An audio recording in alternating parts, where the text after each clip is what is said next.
Welcome to our high school registered apprenticeship webinar series. We are very thankful for all of you to attend this series today on how to start a registered apprenticeship program. Just a few housekeeping items that we'd like to mention. Please introduce yourself in the chat. Let us know where you are calling in from, if you're a school or an employer. If you have any questions, please ask the questions in the Q&A box below. This webinar will be recorded and will be added to the futurereadyiowa.gov and earnandlearniowa.gov at the completion of the webinar series. We will be sending out links as soon as everything is up and running. So we'd like to show you our agenda today. We have a great list of presenters. We're going to have a welcome from Linda Fandel from the governor's office. She is the governor's liaison for Future Ready Iowa. We're also going to have presentations by myself, Amy Beller with Iowa Workforce Development, David O from John Deere, and John Hotchkiss from John Deere as well. And then we'll turn it over for questions and answers so you can get all your questions answered by the experts on the call today. So I'm going to turn it over to Linda to have the welcome. Thank you, Amy. I'm Linda Fandel. As Amy said, I help lead the Future Ready Iowa initiative, and I'm thrilled to join you and welcome everyone to the webinar for the first in a fantastic series of webinars about launching and supporting registered apprenticeship programs.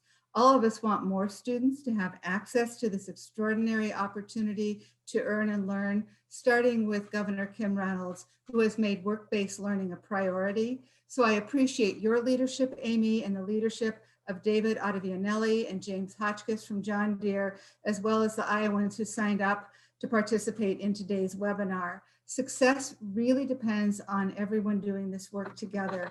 And consider what we've accomplished in Iowa since May 2018, when just one school district in Iowa had registered apprenticeships in high school.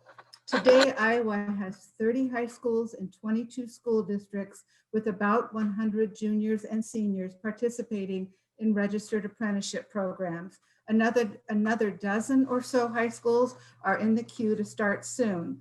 Welding, healthcare, IT, and engineering are among the high demand occupations that students are pursuing.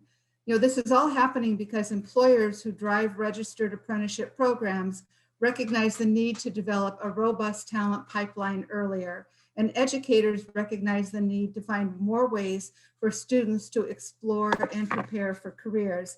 And educators see that apprenticeships, which students typically complete soon after high school, are not necessarily an end in themselves. Students can earn credit toward an associate or bachelor's degree, or apprenticeships can be a stepping stone to another career training pathway. Plus, we are really fortunate that state appropriations and federal and nonprofit grants right now are supporting this work with significant funding. Iowa Workforce Development, Iowa Economic Development Authority, and the Iowa Department of Education, along with the U.S. Department of Labor Office of Apprenticeship in Iowa, all deserve credit for collaborating to make registered apprenticeships in high schools so successful. But I especially want to commend the employers and educators for your work on the ground that's expanding this great option for students even through the pandemic. So with that, I'll turn the things back over to Amy and look forward to today's webinar. Thank you. Thank you very much, Linda. We're going to get into the nuts and bolts a little bit about what registered apprenticeship is, and then we're going to turn it over to the pros to really talk to you about how it works within high school and how they can get it started. So when we talk about registered apprenticeship programs, we're talking about 5 key components. Every single program that we have follows these 5 simple steps or 5 simple areas. First, the employer is involved. The employer is integral in the creation of the program, and they are the foundation of the registered apprenticeship program. We can't do anything without having an employer along with the side of a high school in order to create this program. The employer must work directly with the high school and directly with the registered apprentice and provide the paid on-the-job learning. The paid on-the-job learning is a second component. It is structured, and as I mentioned before, it is paid. So that is what makes it a little bit different than other work-based learning initiatives. When it's structured, there's certain tasks and components that have been approved by industry for a given occupation. So that structured, paid on-the-job learning, there's certain tasks that have to be deemed as for competency through the program, and it's a minimum of 2,000 hours per year of a program. That 2,000 hours can equate to about 50 weeks of work for 40 hours of work a week. So it is a full-time job, but within high school, we structure the on-the-job learning at different points in time, and we'll talk a little bit about that here with our experts. The on-the-job learning is supervised, so there is a one-to-one mentor with the student during the Registered Apprenticeship Program. And that that supervision or that mentor could change depending on task. So it possibly could be the same mentor throughout the whole program or could be different depending on the employer. So the third component of a registered apprenticeship program is the job-related education instruction, or what we could call is related training instruction. So on-the-job learning is about 80% of the program, where related training instruction is 20% of the program with 144 hours recommended every year. The classroom or the classes that would be taken in the high school registered apprenticeship program occur during the high school day, and the on-the-job learning would be occurring at the employer. So it could be classes that you're already teaching or that you could be integrating into the classroom for that given occupation. We would help you with Office of Apprenticeship to determine what classes would be part of that 144 hours each year, but it is directly related to the occupation at hand. So we're not taking say an art history class if you are having an occupation in IT, an IT generalist class. The related training instruction can occur at different parts of the program. Typically within the high school program, it's done what's called front-loaded, or it's done before they do the on-the-job learning. Other registered apprenticeship programs do a parallel path that you go to work and go to class, go to work and go to class. And another way is to do a segmented approach that you go to work for 3 weeks and then you go to class for a week. But most high school programs do that front-loaded piece of the related training instruction. The fourth part of registered apprenticeship is rewards for skills gain. This is that paid on-the-job learning. Individuals get paid at least minimum wage. Most programs start off well beyond minimum wage, and they get an increase during their time of their registered apprenticeship program, at least one pay increase as their skill and knowledge increases. Again, that's up to the business to decipher when that pay increase goes up. And at the end of the program, they're getting paid just as much as what that skilled worker or that mentor would be paying for all the skills, knowledge, and abilities of that given occupation. The fifth component, and the component that sets registered apprenticeship aside besides that paid on the job learning, is the National Occupational Credential. That National Occupational Credential is a post-secondary credential, and it shows job proficiency in a given occupation. The industry certifies the individual is at the full performance level of that given occupation. And if life happens and it takes you away from the state of Iowa, the National Occupational Credential can be used in other states to show that you are proficient within your job. But we would love for all of our high school students to stay in the state of Iowa and be successful within the Registered Apprenticeship Program. So these are the 5 components. I'm going to turn it over to our friends at John Deere to give you a little bit more background of how this actually works within the real life setting. Hey, Amy, thank you for that introduction. Let me, please tell me when you can see my screen. We can see your screen. You just have to hit present now. Okay, how's that? Perfect. Okay. Hey, everyone. Thank you very much for allowing us to talk to you about high school registered apprenticeship programs. Myself and James Hotchkiss are going to spend the next couple of minutes kind of explaining what we learned from a business perspective about these programs and how to get them started and what it took and the engagement and what we're seeing from that now. And, before I get started, we have multiple programs about attracting workforce. We feel that this high school apprenticeship program is an additional program that helps utilize a pipeline that we haven't been able to really attract over the last couple of years, and want to make a big difference in that, and also in the lives of the students and the community.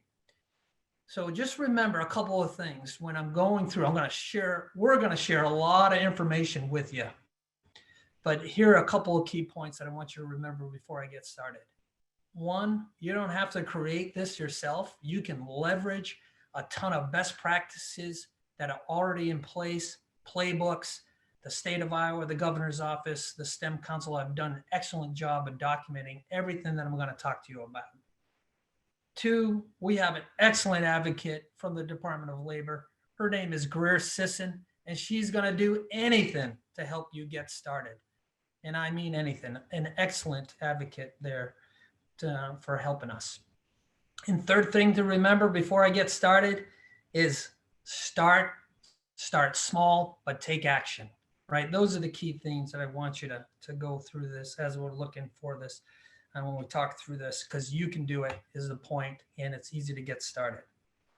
So when we were looking at this, before we decided upon this type of program as a key initiative, like any company that was out there, we conducted a workforce study, and it said over the long term at our specific factory locations that if we didn't change our hiring practices, we would have gaps in our factories plus our supply base in these specific roles.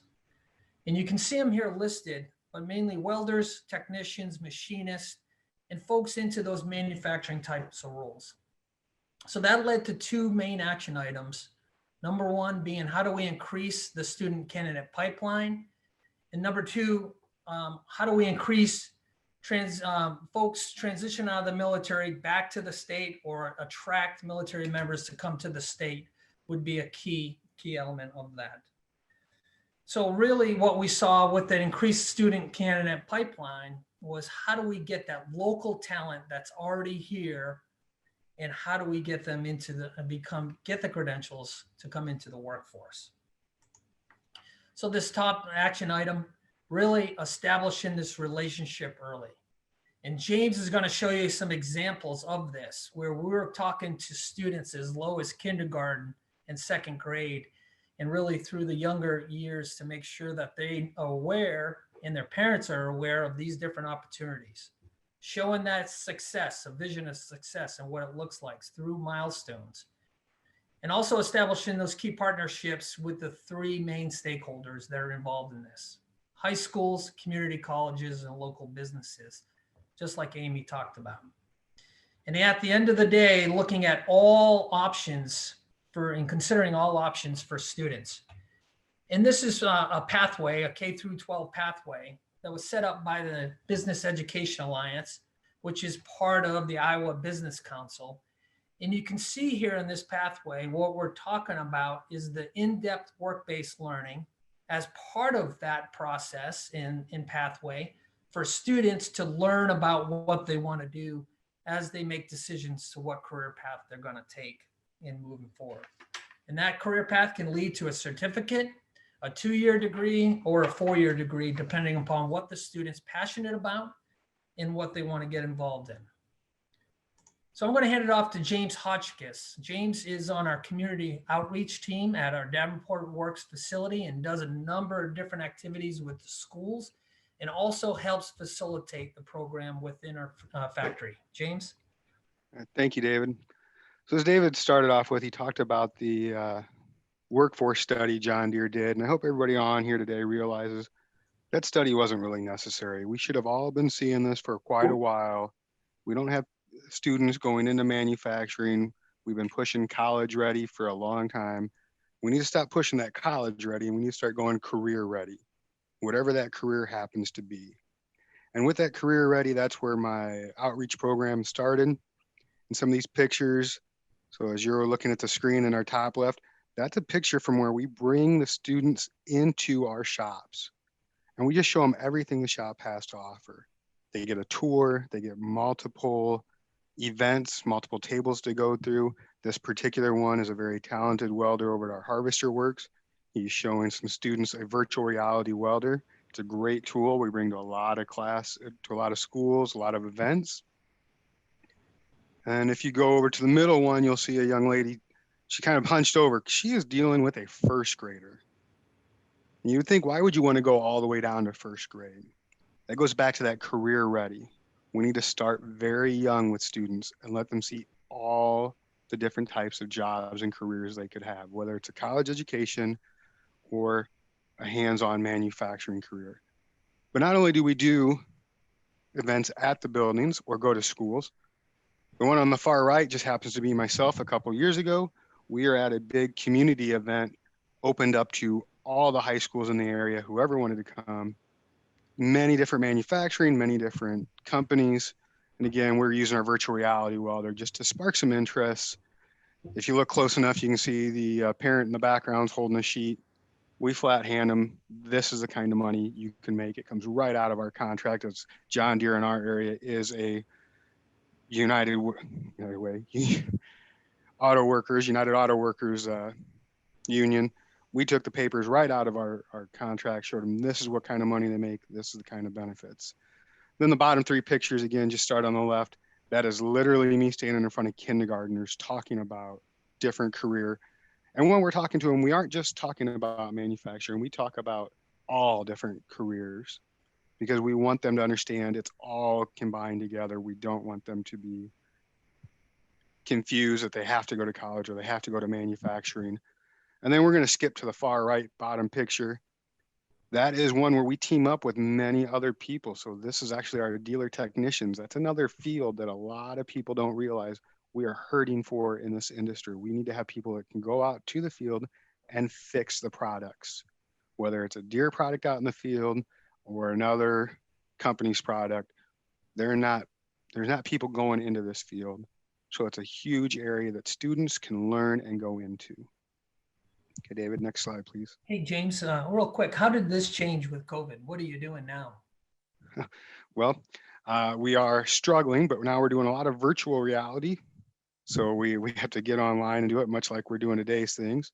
There are a few companies, a few schools that will let us come out and talk. And we do, I've got one coming up early December where we're gonna have it. I'll videotape the welder first, and then I'm going to sit the welder down and the student and the welder will talk online. But we're doing everything we can to not let this COVID, because we can tell these students or we can show these students that when everything else got shut down with COVID, we still worked. So if you really want to get a job that is almost a guaranteed pay, working in the manufacturing field is your field to go into, that or medicine. Next slide, please. With all that outreach, that brought us up into May 2019. We're very fortunate in the Quad City region to partner up with a couple schools, North Scott and Davenport, and a few companies. And we got to have 9 student apprentices come into our factory as well. And you think, well, so what? It's 9 students. That was huge. First, to get companies to listen to you and get them in, to get teachers, educators excited enough to say, yes, we can do that. You know, these students, they didn't know what they were going to do. These are generally students that may not go on to that secondary education. These are the students that are getting ready to graduate, that have no destination. They don't really know where they fit. So we brought them in. We did a signing day. Now, if you're not familiar with signing days, a lot of sports do this. This is where they decide, this is where they declare where they're going to go play sports, what they're going to do for the next 4 years of their lives. So we made it up big. We wanted to make sure they knew that this is important. So we partnered with them. We brought in 9. I can tell you that with our 9, we actually offered every one of them a full-time job in the Quad City area. And we're reaching out again to them as we're starting to hire. We're pushing again, please apply, please apply. We do have 1 student right now that will start at Deere December 7th. Next slide. So we talked about that original 9. You'll see our original 9 in the weld shop right on the top picture. But how did we do that? We had a lot of questions. We had thought they had to be 18. Well, that's a myth. That's something that everybody's been handed down. Will our insurance go up? Can't speak for everybody's personal insurance, but every company we've talked to, their insurance never went up. So in order to get those questions answered, and I'm sure we'll be able to share this with you, we had the 10 ways to yes, and it was those questions. There they are. It was those questions. What about air insurance? I thought they had to be 18. It's all right there for you. These are the things that the companies around here learned, but John Deere learned, that instead of making everybody else learn on their own, put it into a nice little paper for you, be able to hand it right out. A lot of people were concerned with our employees. What's going to be the temperature of the current employees that you have on the floor? Are they going to be worried about these kids taking their jobs? Completely not. Our employees asked for these students. So for the first 9, Deere took 6 of them. We brought them in and we just did job shadowing. That was our whole summer. You're going to job shadow. Job shadow everybody from a parts packer all the way up to a welder, to the maintenance, to the front office and labor relations, to engineers. We showed them everything. And as we were doing this, we had multiple employees come up, want to know, why did I not get chosen? When will I get chosen? Why does this person get it and I don't? I hate to say they were fighting for our students, but they were fighting to get the students. The other thing we noticed, we have a thing called seeding, where if something's going wrong, we can help offset the pay of the time you lose. We were prepared to seed. We were prepared to put in extra money to the workforce that would have a student with them. We never had to once. Production levels in every place a student went was up. And it was up because every welder that had a student, every maintenance person that had a student, wanted to get to a particular area to show the student something special. So we've all, as a floor worker myself, I always say, make us happy and watch production go up. We made the production force happy. They were excited. They wanted to show these students something. So it went up. Current employees will almost always welcome this idea. They also see the future benefit. I don't know about everybody else on this line. I intend to retire someday.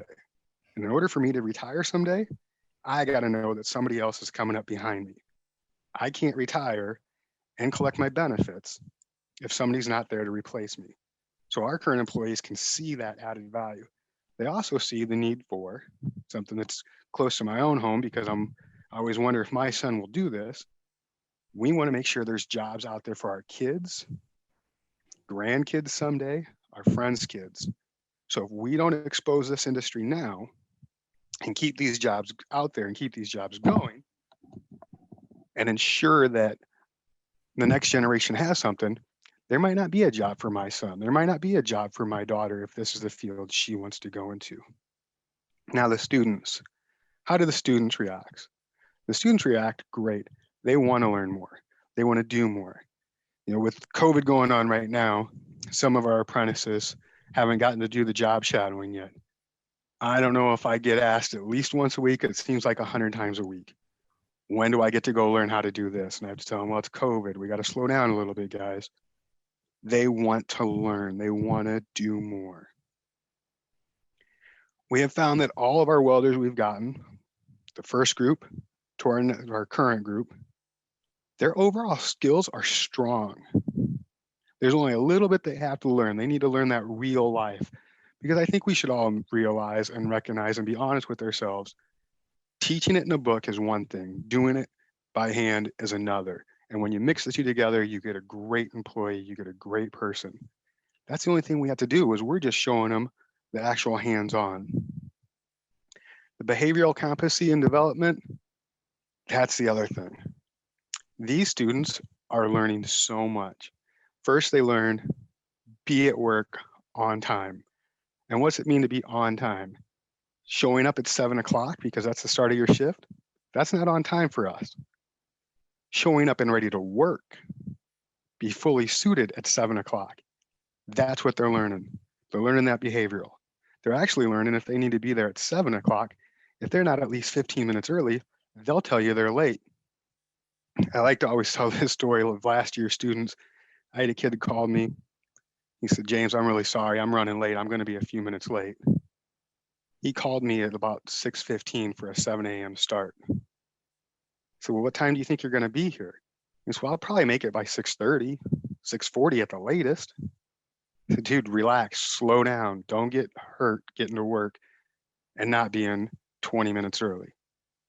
That's the competencies of things they're learning. They're learning how to interact with each other on the floor.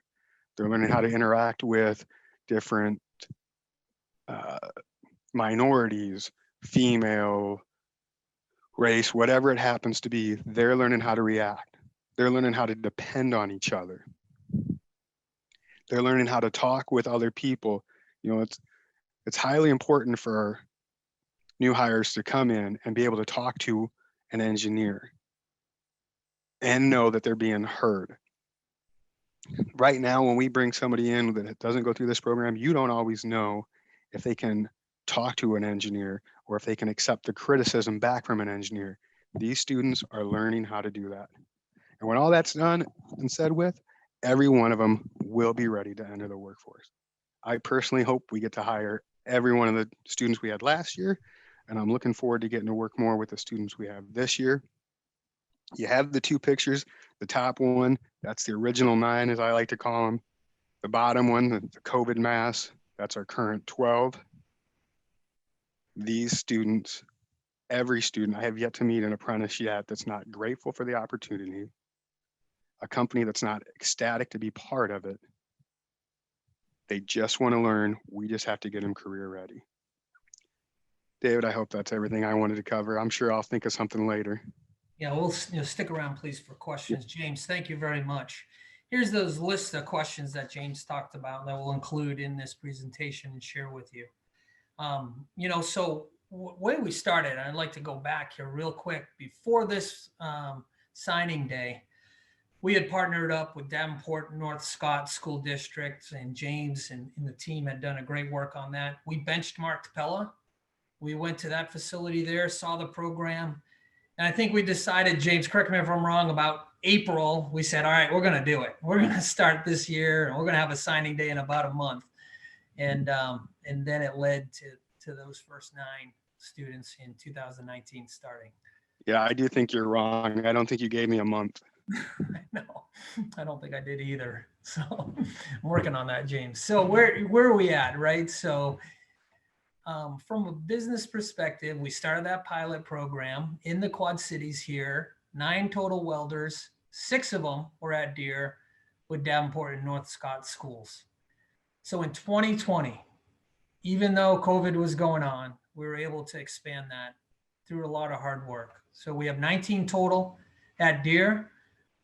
We are expanding across the state.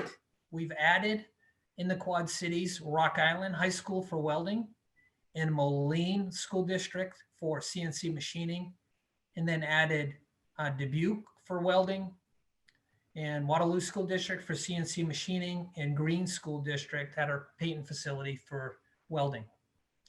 And within the Quad Cities alone, we currently right now have 29 students. So that 9 has expanded to 29 with welding and CNC machining now at 4 schools, participating in the work-based learning element, juniors that is, at about, I think it's up to 9 different businesses at this point.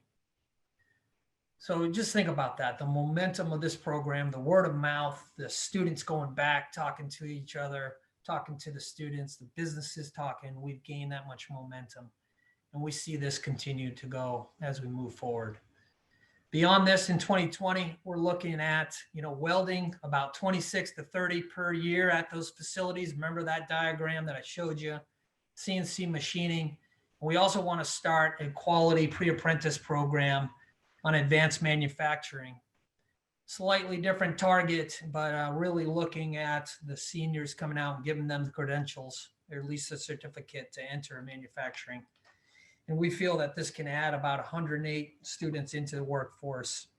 So from a business perspective, annually on a basis, we feel this is a critical part of that. Now there's multiple wins across the board on this for the students and the businesses here also. So how do you get started? And if you're an administrator or a business on this call today, I think this is a pretty simple formula. And it, like I said, first discuss with your school district administration, hey, are we, what type of programs do you have in place, and what is a need? What is a business need that you're trying to fill, and can the schools provide that? Second thing, call Greer Sisson. She will create draft standards, help leverage those best practices that we talked about. Call or email her. She'll help you get started. Call any one of us. We can help you get started with it also.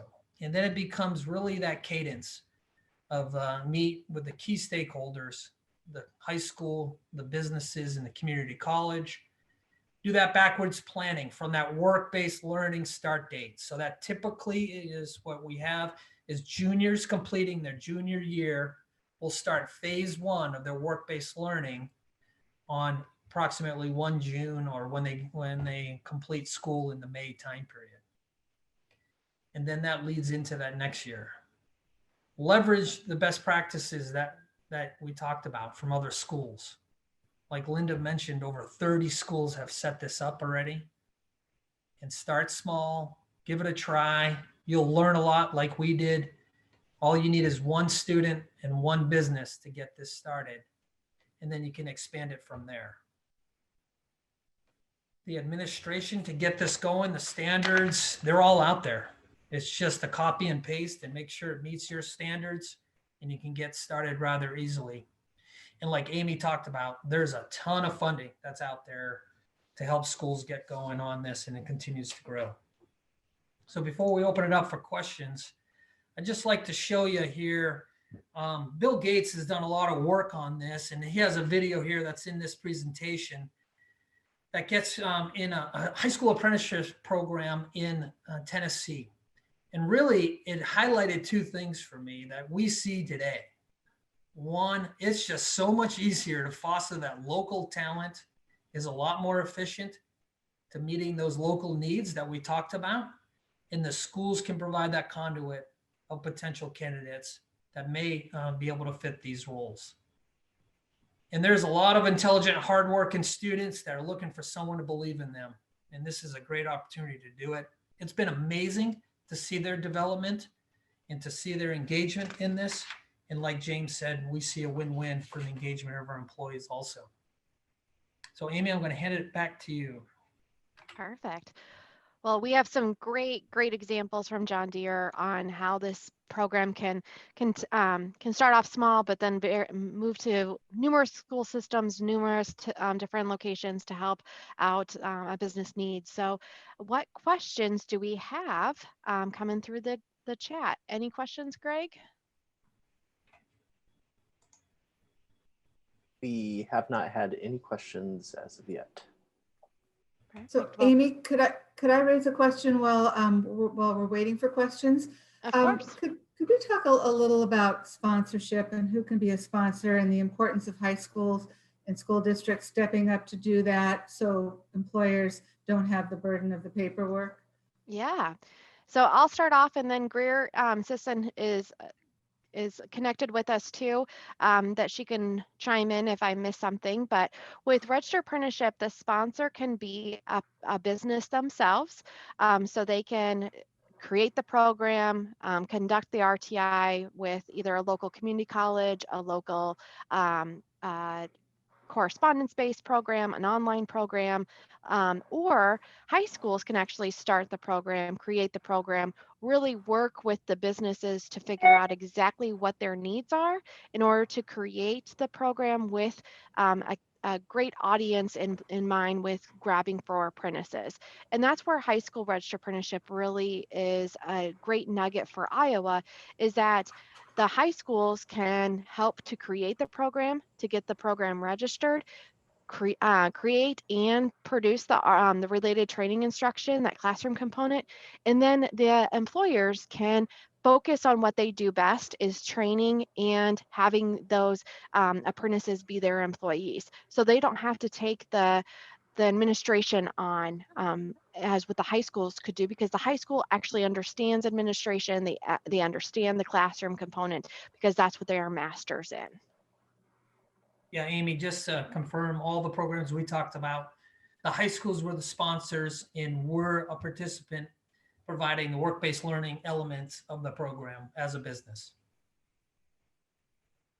Perfect. And hi, this is Greer. The only thing that I would add to that, all of that, is that when you're looking at business, one of the huge advantages and one of the biggest costs to a lot of businesses is the HR trying to find good applicants and employees to come just apply to their business. So, and we refer to them as their pool of applicants. And I said with a high school registered apprenticeship program, you have an ocean of applicants.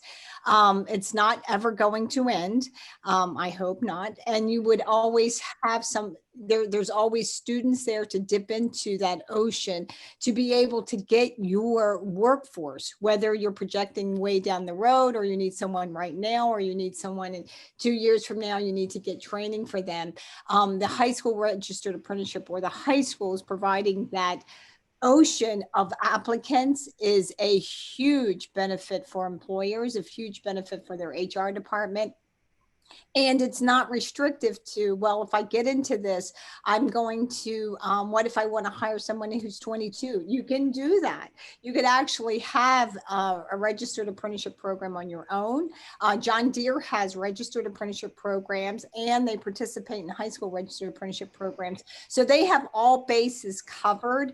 And so therefore you're able to plan your more strategically what your human resources needs are going to be down the road, and know that you have an ocean of applicants that you can dip into.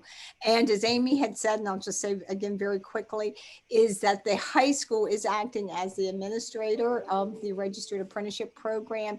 Therefore, all of the paperwork is already done. It is one piece of paper that the participating employer has to sign, and just saying that they'll adopt those standards and they will participate. And now you have a big partnership of other employers that you can talk to. Plus, you are actively involved in what that high school is teaching. I hear a lot of businesses complain that students are graduating from high school without the skills that they need to be able to be employed. And now you are actually in the driver's seat and helping the high school develop that curriculum so that when students graduate, they are getting what they need, and you're using that while they're still in high school. That's it. Yeah, and I just want to emphasize something David said earlier. You, to the educators who are on this webinar, I would encourage you to reach out to Greer as well as to Amy. You will never find better partners who will help you figure out what makes sense for your community and your students and your employers. They are wizards of registered apprenticeship in high school. Perfect. Well, we got a question in the chat of who can they talk to in Cedar Rapids regarding an existing healthcare program with an area school.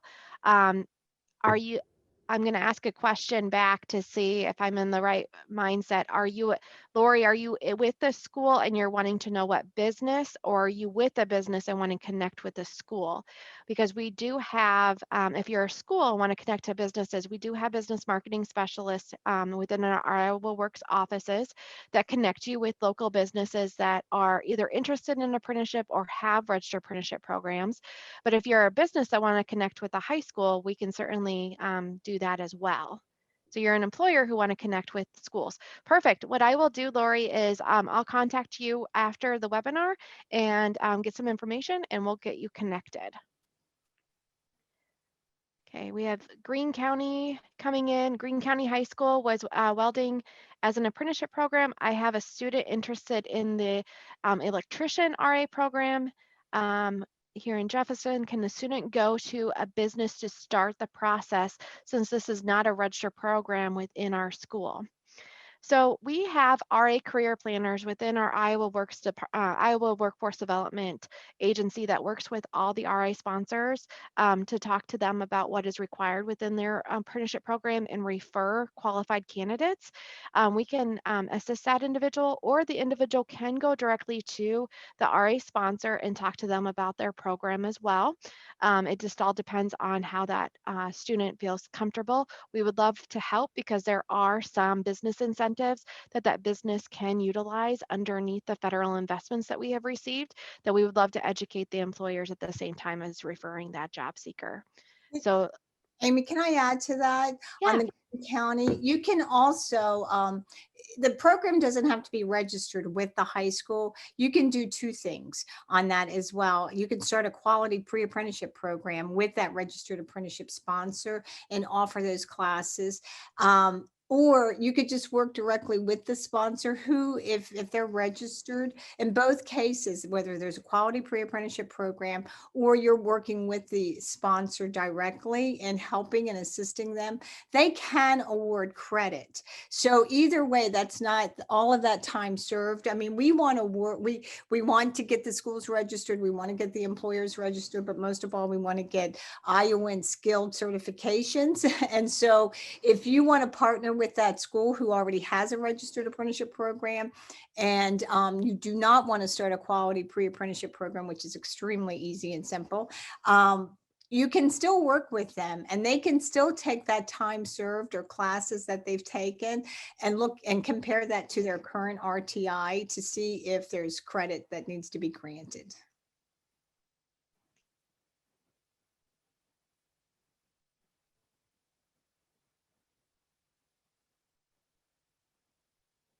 Perfect. Well, I'm going to actually pose a question out to our attendees today as we're getting more questions coming in. We know how busy this time of year is for all of you, along with the educators dealing with COVID-19 and other things that are happening right now. And so we wanted to pose to all of you, we do have the series that is going until December 14th every week, but next week we're going to take a break for Thanksgiving. Does this schedule still work for all of you moving forward to have our next webinar on the 30th of November? And then on that first week in December, we'll have our third series, and then wrapping up on the 14th. Does that schedule still work for all of you, or would you prefer us to move back the webinar to 2021? So if you can write in the chat, good to go or move back, that would help us with our planning as well. But these webinars will be recorded and put on earnandlearniowa.gov for future use as well. Good to go. I'm seeing a lot of good to goes. Amy, I would, when I covered backwards planning, that timeline, that critical date, I tell you, if you haven't started a program and you're starting to think about it, now is the time to get the draft standards, get a business partner relationship for one student, one business. The other critical dates, we and James, you can add in here about March time period. We start doing interviews. We start doing, visits. So all that can be virtual tours to make the match. But you want to get everything kind of solidified by that April, May time period for students to start the work-based learning element of that. And I know go ahead, Linda. After you, David. I was just going to say there is some potential, and this is completely flexible. And Greer will tell you this, that if you have updates to curriculum and updates to the sequence and the competencies, you can fully change it, and it's a joint partnership on that. Go ahead, Linda. Yeah, the other thing I'd add is that and I know this will be covered in a lot more detail in a future webinar, but funding for startup registered apprenticeship programs with 20 and fewer apprentices is available now through the state. It's up to $25,000 for those startup costs to launch your registered apprenticeship in high school program, whether you're an employer or the school district or a community college. So there's a lot of opportunity there to help get those startup costs covered.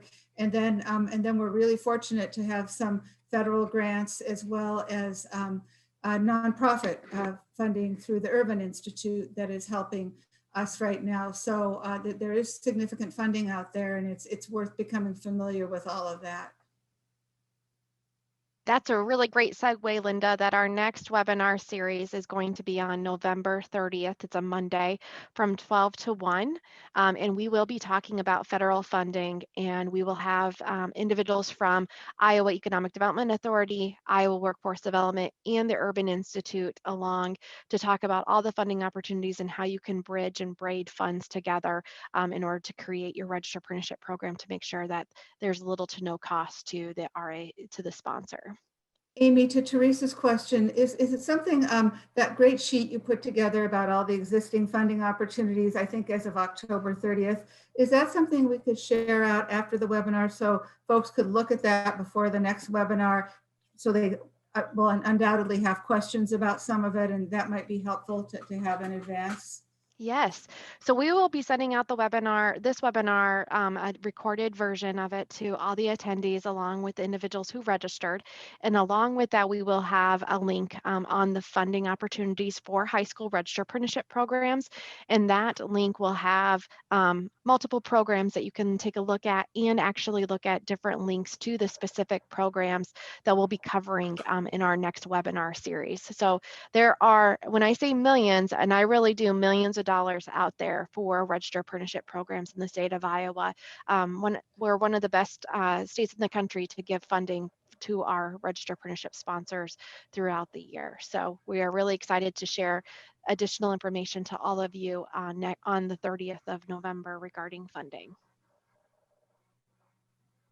Amy, this is Greer, and everyone, thank you so much. I have to jump off. I have to get on another call. If you have any questions, I think David posted, he's so gracious in posting my email on his PowerPoint slide. So thank you all, and keep promoting registered apprenticeship. Thank you, Greer. Thank you. We had another question that came in. I think this was covered, but can schools within a district partner on an apprenticeship and pool their students, or does it need to be on a school by school basis? You can pull schools together underneath different career academies, or even just a couple schools together and link it together for one program. We can mold and make the program however you want to register with your students. Bringing it in together with career academies is one of the best practices with some of our programs across the state, in Greene County, in the Iowa Lakes region, and in Pella. Those career academies have been very successful for our high school registered apprenticeship programs to have a pool of applicants from different high schools. Yeah, and in addition to that, I believe East Buchanan and Maquoketa Valley send students to West Delaware County Community Schools registered apprenticeship programs. So there are multiple variations, as Amy said, and those are growing. Everybody sees the opportunity to collaborate on the work. Yep. Yeah, Linda, I would add, Greer's off the phone, so now we can talk really good about her. She's made these programs so flexible, and maintaining that flexibility is important to allow the greatest number of students opportunities to participate in them. She's done a wonderful job with that. So we are here to make your lives easier and make the program work as the employers and as the schools can figure out how we can all work together and make it work for your students. We want to see the most registered apprentices in high school coming from the state of Iowa than any other state in the country here in the next couple of years. So we would love to help you.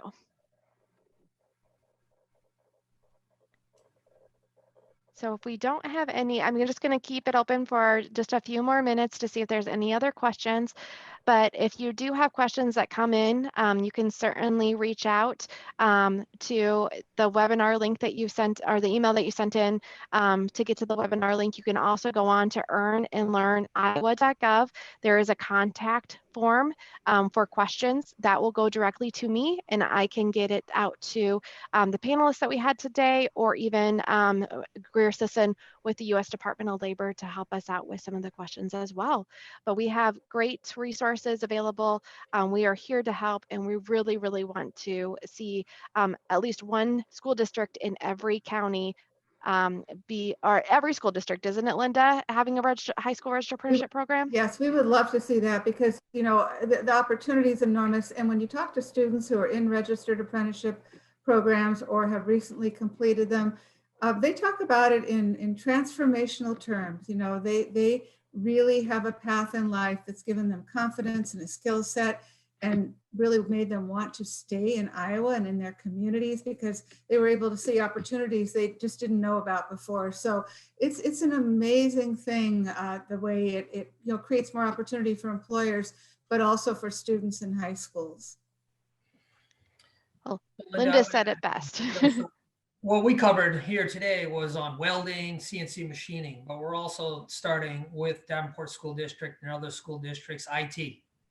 I know there's certified nursing or registered nursing programs also. So there's a number of different occupations that you can apply this to in the concept on it.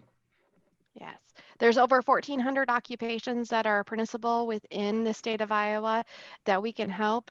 We can help look at the businesses that you have in your area that you can partner with, to look at business market or labor market information to see where the needs are.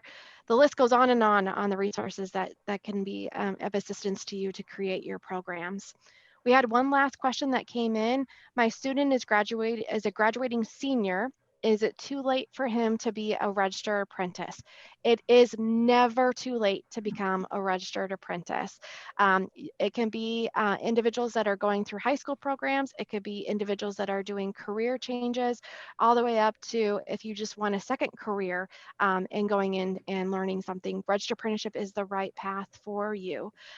For that graduating senior, I love for you to go on to futurereadyiowa.gov and take a career assessment to ensure that we're getting you in the best career possible, and then we can work with you on what opportunities are apprenticeable, and then we can refer you over to different sponsors in your area that are hiring and have that need. So again, Earn and Learn Iowa and futurereadyiowa.gov are both two resources you should bookmark and use for a registered apprenticeship. And please encourage your student, you know, if he or she runs into any roadblocks, you know, they're temporary, you know, and to please reach back out to us and we'll help you work through them, because sometimes it's just knowing how it works. So, and we really want to make it work for your students. So please don't hesitate. Perfect. Well, I just want to say thank you to all of our panelists that we had today. Great discussion. Thank you to all the attendees for taking the time and bringing your knowledge into the webinar as well.